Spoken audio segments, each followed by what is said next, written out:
네, 코로나19의 사회과학 6번째 강의를 시작하도록 하겠습니다. 네, 이번 강의에서는 코로나19는 소비활동에 어떤 영향을 미칠까라는 질문에 대해서 다양한 연구 사례들을 함께 살펴볼까 해요. 자, 오른쪽 표에서 볼 수 있는 것처럼 코로나19로 인해서 변화한 다양한 소비 행태들에 대해서는 아마 여러분들도 일상생활에서 많이 체감을 하고 있을 거라고 생각을 합니다. 어떤 특정 업종, 예를 들어서 뭐 면세점이라든지 여행사, 뭐 영화관 같은 그런 업종에서는 매출이 크게 감소를 하고 있고, 또 특정 업종, 뭐 자전거라든지 뭐 인터넷 쇼핑, 홈쇼핑 이런 업종에서는 매출이 크게 증가하고 있는 것을 볼 수 있죠. 하지만 우리는 최근에 이런 소비 행태의 변화를 봤을 때 이제 그것이 정말 코로나19로 인해서 야기된 인과적인 효과인지에 대해서 항상 비판적으로 질문을 던질 필요가 있다라는 거죠. 그래서 특히 떤 소비 활동이 변화를 했는데 그 중에서 코로나19로 인해서 야기된 그런 코로나19의 인과적인 효과는 과연 얼만큼 되는지를 정량적으로 측정하는 것도 굉장히 음, 중요한 역할이 될 텐데 그 부분에 대해서 한번 실제 연구 사례를 함께 같이 살펴봄으로써 이런 잠재적 결과 분석들 하에서 이 코로나19가 인과적으로 어떻게 소비 활동에 영향을 미치는지에 대해서 함께 살펴보도록 할게요.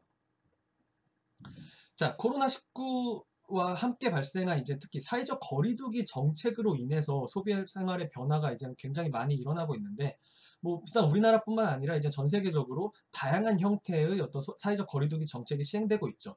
미국 같은 경우는 이제 뭐 자택 대기령, 뭐 스테이 앳 홈 오더가 이제 발령이 되고 있고, 또 전 세계적으로 뭐 경제 봉쇄, 뭐 락다운 정책도 다양한 형태로 이제 시행이 되고 있는데, 이러한 사회적 거리두기 정책들은 기본적으로 어떤 상점들의 영업을 좀 제한을 하고, 또 어떤 특정 어떤 공공 장소에서의 어떤 활동을 제한을 하는 등의 이런 어떤 규제를 포함하고 있기 때문에 이런 소비 생활에 직접적인 영향을 줄 수밖에 없게 되겠죠.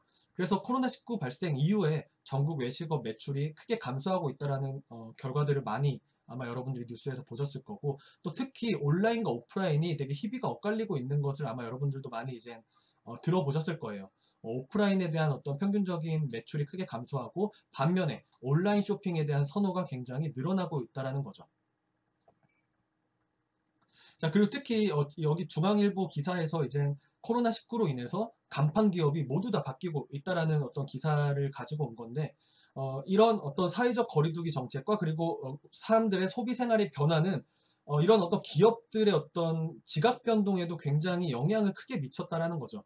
그래서 뭐 자동차 산업으로 치면은 이 토요타보다 이제 테슬라가 더 시가총액이 높아지는 걸 볼 수 있고, 또 엔터테인먼트 산업, 특히 디즈니가 최근에 이제 디즈니 플러스라는 새로운 이 스트리밍 서비스를 OTT 서비스를 제공을 하면서 이 직접적으로 경쟁을 붙는 이 넷플릭스와의 관계를 봤을 때 넷플릭스가 코로나19 이후에 그 시가총액을 디즈니를 역전한 걸 볼 수 있고, 뭐 금융에서는 페이팔 온라인 지불 업체인 페이팔이 전통적인 어떤 은행인 뱅크 오브 아메리카를 이제 시가총액에서 역전을 했고, 또 반도체에서는 엔비디아가 인텔을 역전하는 식으로 코로나19를 전후로 해서 시가총액이 많이 바뀌고 어떤 기업들 간의 어떤 경쟁에 있어서 지각 변동이 있었다라는 것을 단적으로 보여주는 예시라고 볼 수 있죠. 이처럼 코로나19는 많은 이제 우리들의 어떤 소비 생활에 영향을 미쳤고, 또 그로 인해서 기업들의 어떤 지각 변동에도 큰 영향을 미치고 있기 때문에 이런 것들을 정확하게 이해하는 것이 굉장히 중요하다라고 볼 수 있죠. 그래서 그런 어떤 소비자들의 소비 패턴을 추적하기 위해서 많은 연구자들이 어떤 각 국가에서의 어떤 체크카드나 혹은 신용카드의 어떤 사용 패턴을 분석함으로써 그런 것들을 코로나19 전후의 소비 활동의 변화를 추적하고자 하는 연구들을 많이 했어요.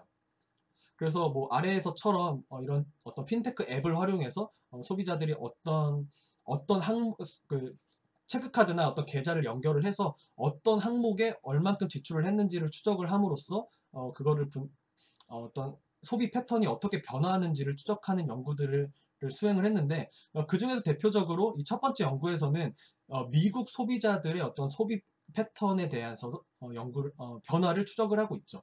그래서 왼쪽에서 보시면은 이 리테일 스펜딩, 즉 어떤 소매에 대한 소비 지출에 있어서는 어, 1월과 2월 초까지만 해도 어느 정도 좀 낮은 수준이었지만 이제 1월과 이제 2월에 이제 특히 중국과 뭐 한국 등의 어떤 아시아에서 이런 코로나19가 굉장히 이제 창궐을 하면서 이제 미국에서도 이제 위기의식이 높아졌죠.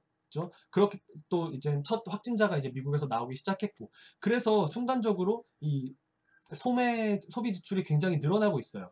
아마도 어떤 코로나19가 본격적으로 확산되기 전에 어떤 사재기 현상을 반영을 하고 있다라고 볼 수 있죠. 그리고 미국에서는 이제 주로 그 사회적 거리두기 정책이 3월 중순 이후로 이제 시작이 됐기 때문에 3월 이후로 이 소매에 대한 소비 지출이 굉장히 급격하게 감소하고 있는 것을 볼 수 있어요. 이 미국의 데이터를 보면은 사실 거의 대부분의 카테고리에서 동일한 패턴을 보이고 있는데, 뭐 음식점에서의 지출도 3월 이후에 크게 감소하고 있고, 이 항공권에 대한 어떤 지출이라든지 음식 배달도 심지어 감소를 하고 있고, 또 대중교통 그리고 신용카드의 활용도 굉장히 크게 감소를 하고 있는 거를 우리는 알 수 있어요.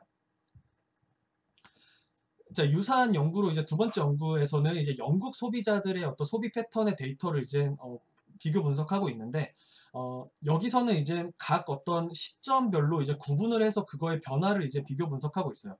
일단 영국에서는 이 2월 1일에 이제 첫 번째 확진자가 이제 나타났고, 그리고 3월 30일에 이제 락다운, 경제 봉쇄 정책이 이제 시행이 됐어요. 그리고 5월 11일에 이제 그 경제 봉쇄 정책이 조금씩 완화되기 시작했죠. 그래서 그러한 시점을 기반으로 중심으로 해서 소비 패턴이 어떻게 변하는지를 분석을 하고 있는데, 첫 번째로 미국과 마찬가지로 첫 번째 확진자가 생기고 나서 어떤 뭐 사재기 등의 이유로 소비 지출이 늘어나는 패턴을 보이고 있죠. 그러다가 어느 정도 이제 늘어난 다음에 급격하게 이제 소비 패턴이 감소하는 경향이 있고, 특히 경제 봉쇄가 된 후에는 그 지출이 가장 낮은 수준을 유지하고 있다라고 볼 수 있어요. 그러다가 이제 5월 11일에 이제 어느 정도 경제 봉쇄 정책이 조금씩 완화가 되기 시작하면서 그 소비 패턴이 조금씩 다시 늘어나는 패턴을 보이고 있어요. 그리고 특히 이거는 이제 어떤 카테고리에 따라서 분석을 해보면은 조금 다른 경향을 보이고 있는데, 특히 식료품 같은 경우는 특히 이 경제 봉쇄가 되면서 거의 집에 머무는 시간이 늘어나기 때문에 그 외식이 최대한 줄고 집에 있는 시간이 많아지기 때문에 이 식료품에 대한 소비는 굉장히 급격하게 증가한 것을 볼 수 있죠. 그리고 경제 봉쇄된 후에도 이 식료품점에 대해서는 이 접근이 가능했기 때문에, 왜냐하면 이거는 우리 생활에 굉장히 중요한 부분이기 때문에 이것까지 영업을 제한을 할 수는 없었겠죠. 그래서 경제 봉쇄 정책 후에도 어느 정도 패턴이 유지되고 있고, 오히려 여기서는 이제 경제 봉쇄 정책이 조금씩 완화가 되면서 이 소비가 조금씩 줄어드는 패턴을 보이고 있어요. 근데 반대로 이제 외식이나 음주는 이제 특히 이제 사람들 간의 접촉에 의해서 감염이 될 수 있기 때문에 이 확진자가 이제 생긴 이후로 가장 급격하게 줄고 있죠. 그리고 경제 봉쇄가 되고 또 그걸 조금씩 완화가 된 후에도 크게 늘지 않고 굉장히 낮은 수준으로 이제 유지가 되는 것을 볼 수 있어요. 사실 이런 패턴은 아마 한국에서도 거의 동일할 거라고 생각을 해요. 자, 근데 아마 여러분들이 이제 코로나19로 인해서 어떤 소비 활동이 어떻게 변화했는지를 떠올렸을 때 아마 이러한 분석에 대해서 아마 떠올렸을 거라고 생각을 해요. 어떤 소비자들이 각 시점에 따라서 코로나19의 확진자가 발생을 하고, 또 사회적 거리두기 정책이 시행이 되고, 또 그러한 사회적 거리두기 정책이 우리나라로 치면 뭐 생활 속 거리두기 정책 같이 조금 뭐 단계가 완화가 된다거나 했을 때 그런 소비 패턴이 어떻게 변화하는지를 바탕으로 이 코로나19의 영향을 분석할 수 있을 거라고 생각을 할 수도 있죠. 하지만 여기서의 질문은 코로나19 전후의 소비 패턴의 변화만으로 왜 우리는 인과관계를 분석할 수 없을까를 조금 비판적으로 살펴볼 필요가 있어요. 그거를 이해하는 데 있어서 우리가 계속 지금까지 살펴봤던 잠재적 결과 분석 틀을 활용할 수 있다는 거를 이 강의에서 제가 중점적으로 조금 설명을 드려보고자 해요. 자, 잠재적 결과 분석 틀은 쉽게 말해서 결국 만약 그때 그랬으면 어땠을까? 라는 거를 통해서 어떤 인과 효과를 정의하는 어떤 관점이라고 얘기를 했었죠. 그래서 어떤 실제 어떤 원인이 있었을 때의 결과와 그 원인이 만약에 없었다면 있었을 잠재적 결과의 어떤 차이를 통해서 인과적인 효과를 정의하고자 하는 거예요. 그래서 이것을 아마 이 사립대학과 공립대학의 어떤 효과를 봤을 때 우리는 인생을 한 번밖에 살 수 없기 때문에 결국 뭐 사립대학을 가건 공립대학을 가건 한 번의 선택밖에 할 수 없고 나머지의 어떤 잠재적 결과는 관찰할 수 없기 때문에 우리는 인과관계를 추론하는 게 쉽지 않다라는 거를 이 예시를 통해서 설명을 드렸었죠. 그래서 유튜브 비디오를 이제 아마 참고를 하시면 될 것 같고, 또 아마 교과서에서 다 이제 보셨을 테지만 이 로버트 프로스트의 이제 가지 않은 길이라는 이 시는 전형적으로 그 잠재적 결과 관점에서 왜 인과 추론이 어려운지에 대해서 단적으로 묘사하고 있는 시라고 생각을 해요. 그래서 이러한 어떤 잠재적 결과 관점에서 우리는 이 사회적 거리두기와 소비 생활의 변화 간의 어떤 인과관계를 추론하는 게 어렵다라는 걸 이해할 수 있는데, 그거를 좀 더 이제 이해하기 쉽도록 제가 이제 설명을 이렇게 해보자면은, 자, 우리가 실제로 잠재적 결과 관점에서의 인과 효과는 다음과 같이 아마 정의할 수 있을 거예요. 어떤 해당 국가 혹은 해당 지역에서 코로나19가 발생했을 때의 총 소비 지출과 해당 국가에서 혹은 해당 지역에서 코로나19가 만약에 없었다면 있었을 잠재적인 총 소비 지출과의 어떤 차이를 통해서 이 코로나19의 어떤 인과적인 효과를 분석하고자 하는 게 바로 잠재적 결과 분석 틀의 관점인 거죠. 하지만 문제는 이 잠재적 결과가 우리 눈에는 관찰되지 않는다라는 거예요. 그쵸? 마치 이 가지 않은 길, 로버트 프로스트의 이 가지 않은 길의 이 시에서 묘사된 것처럼 말이죠. 그래서 우리 현실에서는 결국 이렇게 비교할 수밖에 없을 거예요. 해당 국가 혹은 해당 지역에서 코로나19가 발생한 후의 소비 지출과 발생하기 전의 소비 지출의 어떤 변화로서 어떤 우리 현실에서는 그 비교 분석할 수밖에 없다라는 거죠. 그래서 뭐 우리나라로 치면은 우리나라에서 이제 2월 달에 이제 가장 심각했고 2월, 3월이 이제 가장 심각했기 때문에 예를 들어서 뭐 1월 달 아니 죄송합니다. 발생한 후기 때문에 뭐 2월 2020년 2월에서의 어떤 소비 지출과 발생하기 전, 즉 2020년 뭐 1월에 어떤 소비 지출을 비교하거나 혹은 더 나아가서는 2019년 2월 같은 달을 비교를 함으로써 코로나19의 어떤 인과적인 효과를 비교 분석할 수밖에 없다라는 거죠. 이게 앞서 살펴봤던 어떤 시점에 따른 소비 패턴의 어떤 변화를 추적하고자 하는 접근이 바로 이런 접근이라고 볼 수 있죠. 자, 그러면은 이런 현실에서의 비교 대상, 즉 코로나19에 발생하기 후와 발생하기 전의 어떤 소비 지출의 차이를 통해서 인과 효과를 분석하는 게 왜 어려운지에 대해서 이 선택 편향을 분해함으로써 우리는 좀 더 이해할 수 있을 거예요. 이러한 분해는 지금까지 많이 우리가 계속 반복적으로 연습을 해왔기 때문에 아마 여러분들도 쉽게 하실 수 있을 거라고 생각을 하는데, 연습을 위해서 여기서 잠깐 영상을 멈추고 한번 여러분들이 직접 한번 이런 인과추론의 근본적인 문제, 즉 선택 편향을 분해해보는 것도 연습이 되겠죠. 자, 그러면은 여기서 이제 어떤 잠재적 결과를 같은 값을 빼고 더해서 이 식을 한번 확장을 해보도록 할게요. 자, 이렇게 이제 식을 확장을 하고 나면은 이게 같은 값을 빼고 더한 거기 때문에 결국에는 이 식이 변화가 없다라는 걸 이제 알 수 있죠. 그래서 여기서 보면은 결국에는 이 위에 있는 이 부분이 바로 우리가 실제로 구하고자 하는 실제 인과 효과라고 볼 수 있어요.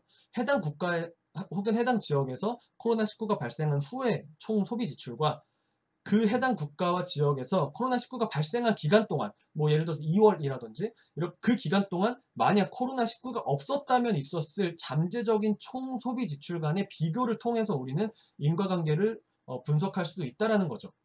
하지만 실제 현실에서는 이 아래에 있는 이 선택 편향이 항상 함께 추정될 수밖에 없기 때문에 우리는 실제 인과 효과를 추정하는 게 어렵다라는 것을 알 수 있어요.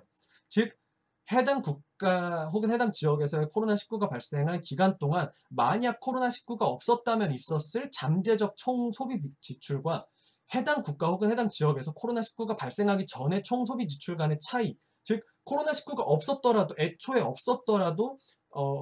애초에 그 소비 지출이 차이가 있다면은 이건 바로 선택 편향의 원인이 되고, 그러한 선택 편향이 결국 섞여 들어가서 분석이 될 수밖에 없기 때문에 우리는 실제 인과 효과를 정확하게 추론할 수 없다라고 이해할 수 있고, 이거를 우리는 인과 추론의 근본적인 문제, Fundamental Problem of Causal Inference라고 부른다라고 했어요.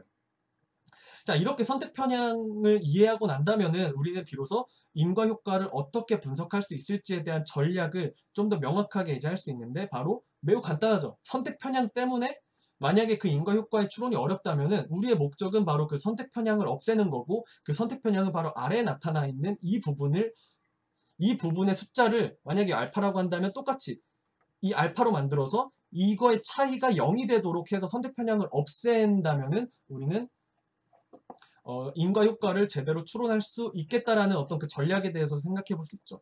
그래서 이런 잠재적 결과 관점에서 인과 추론의 핵심 질문은 바로 코로나19가 발생하기 전후 기간은 서로 비교 가능한가? 즉 코로나19가 만약에 발생하지 않았다면 그 전 기간과 후 기간의 소비 지출은 서로 같았을까? 즉 이때 소비 지출도 같고 이때 소비 지출도 같아서 이게 0이 돼서 선택 편향이 사라지게 될 거냐라는 질문으로 우리는 인과 추론을 살펴볼 수가 있을 거예요. 즉 위에서 한번 예시를 살펴보면은 우리나라 기준으로 2020년 2월에 어떤 코로나19가 굉장히 이제 심각하게 이제 늘어났고, 그 전과 비교하기 위해서 뭐 2019년 2월 혹은 2020년 1월과 비교를 했을 때 2020년의 2월과 2019년의 2월 또는 2020년의 1월이 코로나19를 제외한 나머지 요인에 있어서 전부 다 비교 가능한가에 대한 질문을 통해서 우리는 인과 추론이 제대로 됐는지를 판단할 수 있다는 거죠. 그쵸? 하지만 우리가 2020년 2월과 2019년 2월을 비교했을 때 코로나19가 없었다고 하더라도 소비 지출은 어느 정도 변했을 거예요. 그쵸? 우리가 소비하는 게 작년의 소비와 올해 소비는 같지 않죠. 그쵸? 어떠한 요인에 의해서든 우리의 소비는 항상 변하게 돼 있어요. 그쵸? 코로나19가 없다고 하더라도. 그리고 마찬가지로 2020년 2월과 2020년 1월을 비교를 해보면은 코로나19가 없더라도 소비 지출이 다를 수밖에 없죠. 뭐 학생들로 치면은 방학 기간이 있을 거고, 또 설 명절이 있을 거고, 이런 여러 가지 요인들이 있기 때문에 2020년 1월과 2020년 2월은 코로나19 발병을 제외하고도 나머지 요인에 의해서 비교 가능하지 않을 수 있다라는 거죠. 그렇기 때문에 우리는 이 선택 편향을 없앨 수 없고, 그래서 단순히 전후를 비교를 하는 것이 적절하지 않을 수 있다는 것을 우리는 이 잠재적 결과 관점에서 이해해 볼 수 있을 거라고 생각을 합니다. 자, 그러면은 어떻게 이 잠재적 결과 관점에서 이 선택 편향을 없애도록 이 분석을 확장해 볼까 생각을 해봤을 때, 자, 일단 그거에 대해서 말씀드리기에 앞서서 이 결국에는 잠재적 결과 관점에서 인과추론 문제를 다시 한번 정리를 해보자면은, 결국 선택 편향을 없애는 게 가장 중요한 목적이고, 그 선택 편향을 없애기 위해서는 그 원인을 제외한 나머지 요인에 있어서 비교 가능한 대상을 찾아서 비교를 하는 것, 즉 세테리스 페리부스를 만족하는 그런 어떤 비교 대상을 찾는 것이 가장 중요한 목적이다라는 것을 다시 한번 리뷰를 할 수 있을 것 같아요. 자, 그러면은 그 선택 편향을 없애는 데 있어서 가장 많이 활용되는 핵심 도구가 무엇이냐라고 했을 때 우리는 이중차분법에 대해서 여러 차례 강조를 드렸어요. 이 이중차분법이 그런 선택 편향을 없애는 데 굉장히 유용한데, 그 유용한 이유는 바로 어떤 선택 편향을 시간에 따라 변하는 효과와 시간에 따라 변하지 않는 선택 편향으로 구분을 함으로써 효과적으로 그 선택 편향을 없애는 데 도움을 주기 때문이라는 것을 지난 시간에도 많이 강조를 드렸었죠.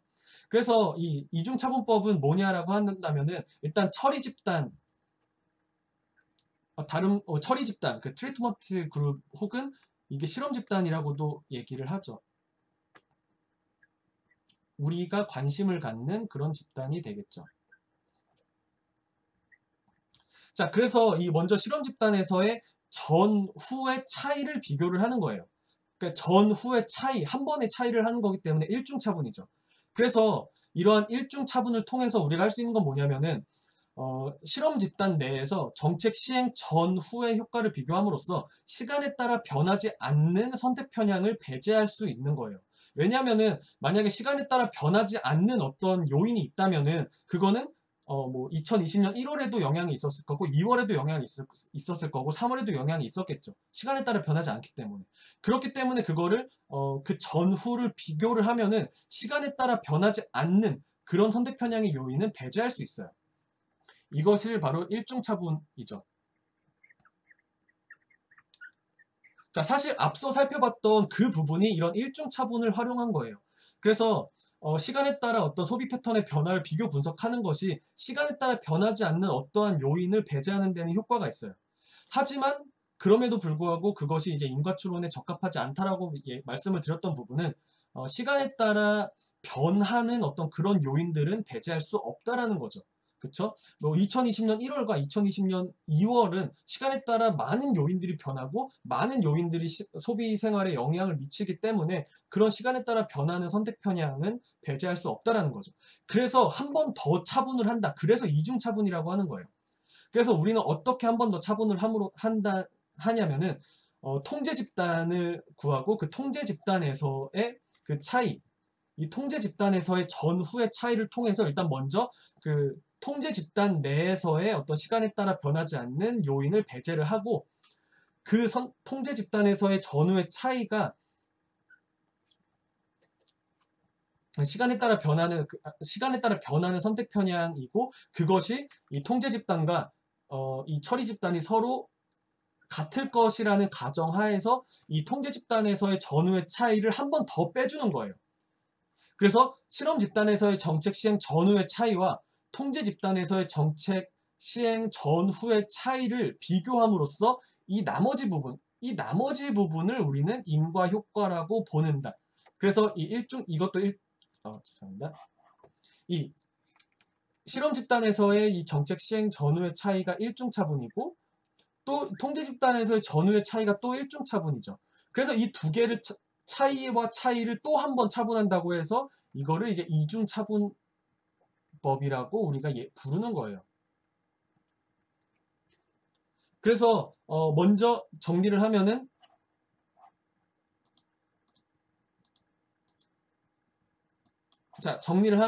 먼저 실험 집단에서의 어떤 정책 시행 전후를 비교를 함으로써 시간에 따라 변하지 않는 선택 편향을 먼저 배제하고 거기다가 통제 집단에서의 전후를 한 번 더 빼줌으로써 시간에 따라 변하는 선택 편향 요인까지 배제를 함으로써 이 나머지 부분이 실제 인과 효과라고 상정을 하는 것이 바로 이중차분법의 접근이라고 볼 수 있어요. 여기서의 핵심 가정은 바로 이 시간에 따라 변하는 선택 편향의 요인이 통제 집단과 처리 집단이 유사할 거기 때문에 이 통제 집단에서의 전후의 차이를 빼줌으로써 시간에 따라 변하는 선택 편향까지도 한 번 더 배제해 줄 수 있을 거라고 가정을 하는 거예요. 그래서 이러한 관점에서 보면은 이런 이중차분법이 성립하기 위해서 어떤 핵심 가정이 성립해야 되는지에 대해서 우리는 어느 정도 이해할 수 있을 거라고 생각을 합니다. 바로 이 평행 추세 가정이라고 하죠. 시간에 따라 변하는 선택 편향은 두 집단에 유사하게 영향을 미칠 것이다. 다른 말로 실험 집단과 통제 집단이 시간에 따라 유사하게 변할 것이다. 라는 가정이 바로 이 평행 추세 가정이고 이 평행 추세 가정이 성립을 하면은 이중차분법은 효과적으로 선택 편향을 배제할 수 있다는 것이 알려져 있죠. 그래서 이제 많은 연구자들이 이런 이중차분법을 굉장히 다양하게 활용을 하고 있어요.